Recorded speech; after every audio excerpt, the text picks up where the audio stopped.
Hello बच्चों, हिंदी की online कक्षा में आप सभी का स्वागत है। तो आज बेटे हम पाठ 17 है जो आपका अभ्यासागर में, उसकी कहानी सोना है। उसी में से आज व्यंजन संधि के ऊपर हम चर्चा करेंगे। उससे पहले ये देखिए आपके ये जो आपका है ना, अ से लेकर ल तक ये आपके होते हैं वर्ण, वर्णमाला। तो इसमें जो है हर एक जो है ना ए, क, च, इनको हम वर्ण बोलते हैं। और इसमें बेटा जो क से ऊपर अ से लेकर अंगा तक ये सब के सब आपके स्वर होते हैं। अ को छोड़कर तकरीबन तकरीबन आप सभी में क्या करते हैं, मात्रा का प्रयोग करते ही करते हैं। और ये जो आपके क से लेकर ल तक है ना, ये इनको व्यंजन कहते हैं। और ये व्यंजन जो है ना बेटा, ये सारे के सारे अगर आप कोई भी अक्षर बोल के देख लीजिए इसमें, तो ये जो है स्वर रहित हों तो वो व्यंजन का शुद्ध रूप होता है। और क, न, त, म, आप कुछ भी अगर व्यंजन बोलते हैं, उसके साथ आपको अ की आवाज आती ही आती है। तो संधि क्या होती है कि जैसा आपको पता है कि जब दो वर्ण या दो ध्वनियाँ समीप आती हैं, तो उनके पास आने के कारण उनमें जो परिवर्तन आ जाए, उसे हम संधि कहते हैं। तो इस तरह से आपने पहले पाठ में स्वर संधि कर चुकी हैं। यहाँ पर अब देखिए, अब ये आपके ये लिखा घन प्लस ईश, ये देखिए ना, घन प्लस ईश, तो ये बन गया आपका गणेश। ये आपकी जो दीर्घ संधि थी ना, जो आप पहले कर चुके स्वर संधि में, उसमें ये आपका गुण संधि थी ये, कि जिसमें अ और ई मिलकर ए बन जाता है, तो ये बन जाता है आपका गणेश। उसके बाद आता है आपका वार्षिक। अब देखो क में अ की आवाज आ रही है प्लस ऊ, तो अ और ऊ मिलकर ओ बन जाता है वार्षिको उत्सव। फिर आता है बेटे आपका ये दीर्घ संधि है, शुभ प्लस आरंभ, शुभारंभ। तो ये तीनों जो थे आपके उदाहरण, ये थे आपके स्वर संधि के। अब होती है हमारी व्यंजन संधि की शुरुआत। अब व्यंजन संधि में क्या है बेटे, सबसे पहले आप देखो जगत। अब त के नीचे हलंत है ना, ये हो गया व्यंजन संधि की। ये पहचान भी होती है कि इसमें जो भी वर्ण होता है उसके नीचे हलंत होता ही होता है।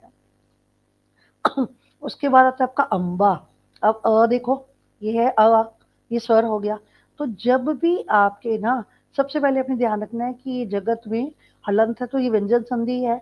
उसके बाद अगर स्वर आ जाता है प्लस करने के बाद, जगत प्लस अम्बा, तो ये आपका ये देखो यहाँ पे त थ द, तो ये आपका तीसरे वर्ण में जो है वो परिवर्तित हो जाता है, जगत प्लस अम्बा, जगदम्बा। तो आप एक बात यहाँ पर देखिए कि त में जो हलंत था, अगर उसके बाद स्वर आता है तो जगदम्बा लिखते समय आपने उसके नीचे हलंत नहीं डालना है। अब ऐसा अगला भी आपका देखिए संधि का शब्द है वाक प्लस ईश। अब क देखिए, क के नीचे हलंत है। अब ये बड़ी ई है, ये भी स्वर है आपका वागीश। ये देखो क के बाद ये बन गया ग, वागीश। अब आता है, ये तो आपका था जब आपने व्यंजन के साथ स्वर का मेल किया, तो वो जो है आपका हलंत रहित शब्द जो बन जाता है। अब आता है आपका, है ये व्यंजन के रूप ही, व्यंजन संधि के। अब देखिए अच प्लस अंत। अच प्लस अंत क्या हो गया, ये देखो च, फिर अंत। ये देखिए अब च के बाद अ है ना, ये देखिए अब इसमें भी च के बाद ये बन गया आपका ज, अजंत। अच प्लस अंत, तो ये बन जाता है आपका अजंत। अब इसमें भी आपके क्या है, हलंत जो है वो नहीं है, क्योंकि ये व्यंजन के बाद स्वर आया है। अब आगे देखो, षट प्लस आनन। षट प्लस आनन क्या होता है, छह मुख। ठीक है। अब देखो ट ठ, ये वाली जो ट्वर्ग वाली पंक्ति है ट, और इसके बाद आपका आया अ। ये सारे अपने व्यंजन ही लिए थे। ऊपर वाले जो आपके तीन थे वो आपकी गुण संधि थी, जो कि संधि का ही एक रूप है, तो स्वर संधि का। उसके बाद ये आपके जगत से अब व्यंजन संधि शुरू हुई। षट प्लस आनन क्या हो गया बेटा, षडानन। अब देखो ट ठ ड, मतलब ये तीसरा जो था ट्वर्ग वाले में, ये तीसरे जो वन था उसमें परिवर्तित हो गया। आशा कि आपको इतना समझ आ गया होगा। सिर्फ आपने इस बात का ध्यान रखना है, अगर व्यंजन के बाद आपका अगर स्वर आ जाता है तो आप बच्चों ने उसमें जब संधि करते हो तो आपने उसमें हलंत नहीं डालना है। और दूसरी बात कि आपने इस बात का भी ध्यान रखना है, ये संधि वाले जो अक्षर है इसको केवल एक ही अक्षर रखना होता है। ये नहीं करता कि आप कोई भी अक्षर है, जैसे वागली का ईश बहुत दूर करके कर दो। संधि का मतलब है कि एक उसका शब्द बनेगा। क्लियर? चलिए अब आते हैं अगले पृष्ठ के ऊपर। अब ये देखो, ये है आपके, मैंने ऊपर इसलिए आपको जल्दी समझ आ जाए इस कारण हमने इसको सरल करने के लिए हमने इसको क्या किया है, आपके जो उसके नियम है संधि के उसी पर आधारित हमने इसको बनाने की वीडियो को कोशिश की है।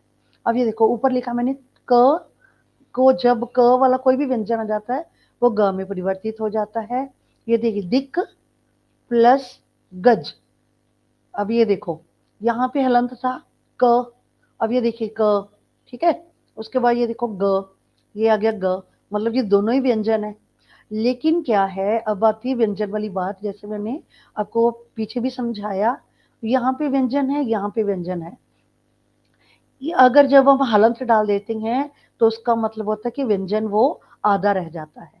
अब देखिए दिक प्लस गज, ये बन गया आपका दिग्गज।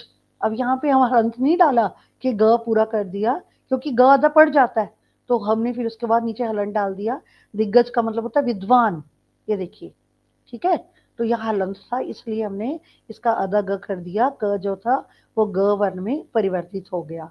उसके बाद देखिए दिक प्लस दर्शन, इसमें भी वही नियम लागू होता है।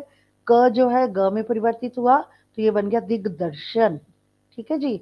फिर देखो दिक प्लस ज्ञान, ये भी ऐसे ही है दिग ज्ञान। इसमें भी क्योंकि ग जो है आधा लिखा जाता है, जो कि हलंत वाला क था, तो ये इसमें आधा ही ग लिखा जाता है। अब आगे देखो वांग प्लस जाल, वांग जाल। इसमें अभी आपके बस सिर्फ क, ये सभी में अगर आप देखो यहाँ तक ये सब के सब जो आपके आधे ग में परिवर्तित हो गए। यहाँ पर भी क के नीचे जो हलंत था, मतलब जो भी व्यंजन क था उसके नीचे हलंत था, तो वो आधा अक्षर बन जाता है, ये जैसे आपको दिखाया गया है। अब इसमें बेटा एक शब्द आपका आता है वाक प्लस मय, ये तो बिल्कुल डिफरेंट हो गया उससे। तो ये जब क के बाद म आ जाता है तो ये परिवर्तित होता है आपका, ये जो पांचवा वर्ण है, ये देखिए क के बाद ये वांग्मय, अंग की आवाज आ गई ना, तो ये बेटा इस तरह से परिवर्तित होगा। अगर ये तीसरे में नहीं होता ये, फिर ये पांचवें वर्ण में आपके परिवर्तित हो जाता है, जो कि वर्ग का ही पांचवा वर्ण है। अब आते हैं हम, ये देखिए क से ग में परिवर्तित करने वाले अभी की आपने वह शब्द। अब आते हैं त द में कैसे परिवर्तित होता है, ये देखो त थ द ध न। अब हमने इसमें क्या करना है, त को द में परिवर्तित करना है। ये देखिए सत्व प्लस वाणी, अब ये व्यंजन है बेटा, दोनों ही व्यंजन संधि कर रहे हैं हम। स्वर के शुरू में थे आपके तीन शब्द मैंने समझा दिए। ये देखिए सत्व प्लस वाणी, इसमें आप बच्चों ने केवल केवल इतना ख्याल रखना है कि त को आपने द में परिवर्तित करना है। ऊपर आपने किया क्या था, क को ग में परिवर्तित किया था, बस। बहुत आसान है अगर थोड़ा अभ्यास करेंगे। अब देखो सत्व प्लस गुण, त को किस में परिवर्तित किया गया, द में।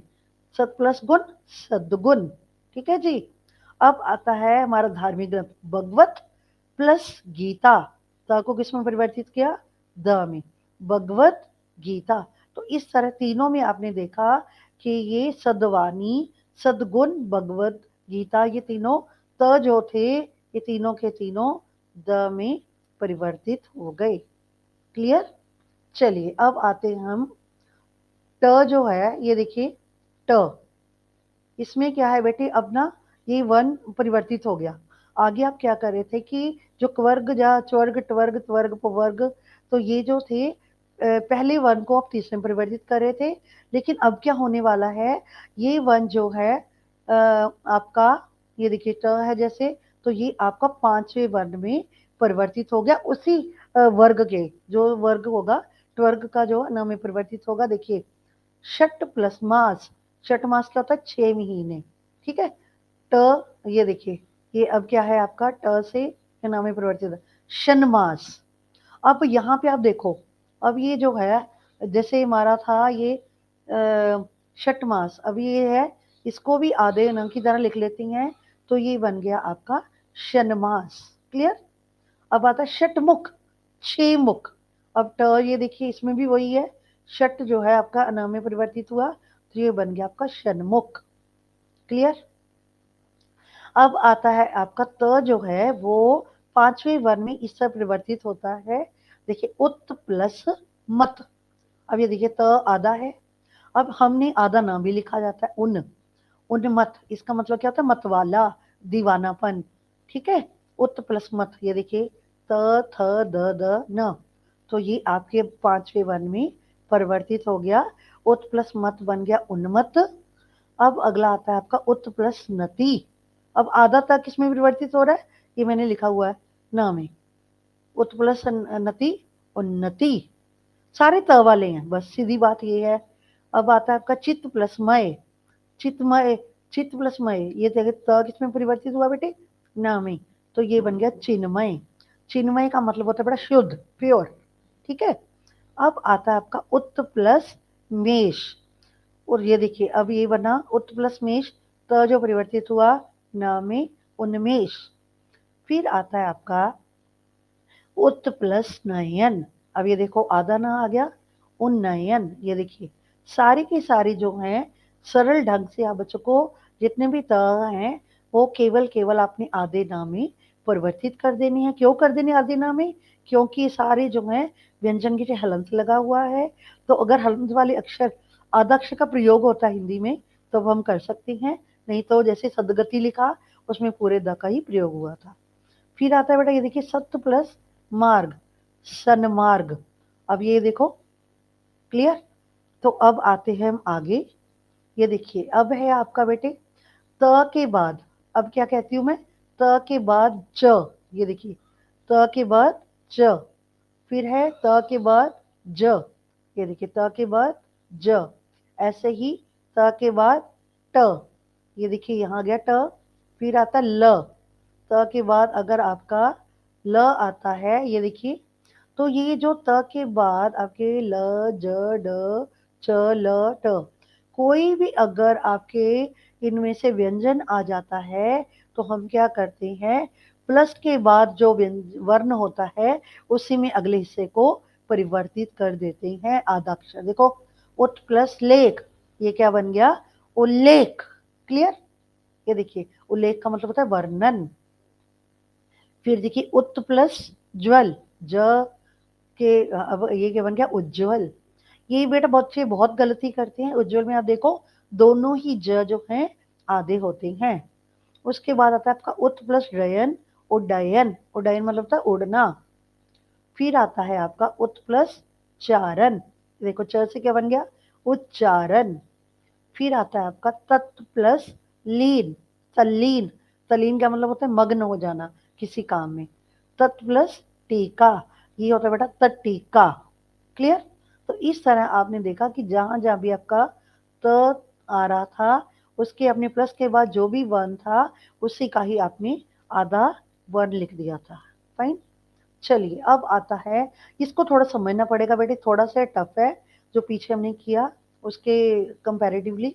अब देखो ये इसमें क्या कहता है कि आपका जो त है ना वो च में परिवर्तित होता है, या जो श है, अब ये देखो त जो है च में कैसे परिवर्तित होता है और श जो है छ में।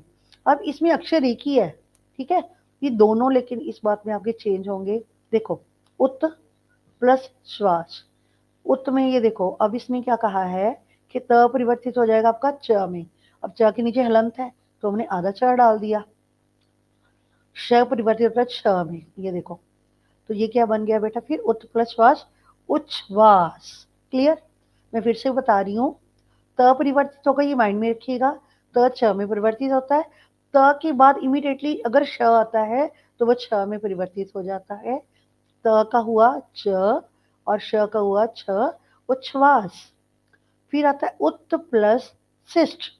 अब ये देखो इसमें श को छोटी ई की मात्रा है, और इसको लिखना कैसे है बच्चों ने है, ऊ लिखने के बाद जो श है वहां पर आपने त जो है उसको श में परिवर्तित उसको पहले हम त को चेंज करना है, तो आपने छोटी की मात्रा डालने के बाद पहले आधा च लिखना है, फिर क्या करना है आपने, श का बनेगा बेटे छ, उच्छिष्ट, ठीक है। फिर ये आधा श और ट, उच्छिष्ट बन गया आपका। अब आता है आपका सत्य प्लस शास्त्र। शास्त्र क्या होते हैं, धार्मिक ग्रंथ को बोलते हैं।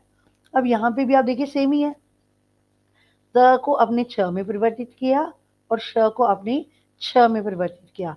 तो केवल आपने ये याद रखना है, अगर त और छ इकट्ठे आ जाती हैं किसी भी शब्द में, तो आपने उसकी संधि कैसे करनी है, श को आधे च में परिवर्तित कर दो, और जो छ है, जो श है, त को च में परिवर्तित कर दो आधे में, और श को छ में कर दो। छ पूरा आएगा और च जो है वो आधा आएगा। ये सब के सब जो है आपके इस ऐसे ही हैं, जितने भी आपके ये शब्द करवाए हैं। तत् प्लस शिव। अब ये देखो तत् प्लस शिव क्या हो गया बेटे, आधे तो को हमने छ में परिवर्तित किया, श को छ में, तशिव, ये शब्द बन गया आपका, संधि जब हो गई। अब आता है बेटे आपका, यदि त के बाद ह हो तो, अब देखो त के बाद ह है ये, ठीक है। तो आपने क्या कर देना है, ये त के बाद अगर ह आ गया तो आपने इसको परिवर्तित करना है द में। क्लियर, क्या है, त का क्या हो जाएगा फिर, द बन जाएगा, और ह का बन जाएगा ध। उत्त प्लस हार उद्धार।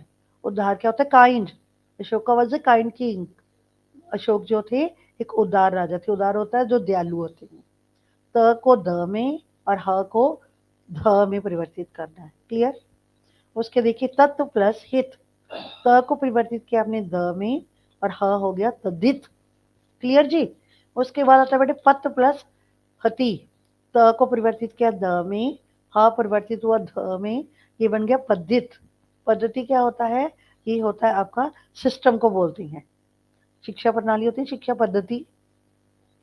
उसके बाद आपका आता है उत प्लस हत। त हो गया आपका द, उद्धत। क्लियर। चलिए अब आगे देखते हैं। अब इस तरह से बेटे आपके जो हैं व्यंजन संधि के अंतर्गत नियमों को अगर आप थोड़ा इस पहले वर्णमाला को देख लीजिए, ये अगर आपको याद होगी तो उसके माध्यम से आपको किस तरह क को ग में परिवर्तित करना है व्यंजन के कुछ रूपों में, और व्यंजन संधि के अंतर्गत, और कुछ को अपने पांचवें वर्ण में परिवर्तित करना है। थोड़ा सा अगर आप ध्यान से करेंगे तो आपको, मुझे उम्मीद है कि समझ आ जाएगा। तो आप वो कृपया मुझे बताइएगा कि आपको वीडियो में कैसे लगी। आप इसमें अपने सुझाव भी देख सकते हैं, और इसी के साथ मैं आप सबका आभार प्रकट करती हूँ। वीडियो देखने के लिए धन्यवाद।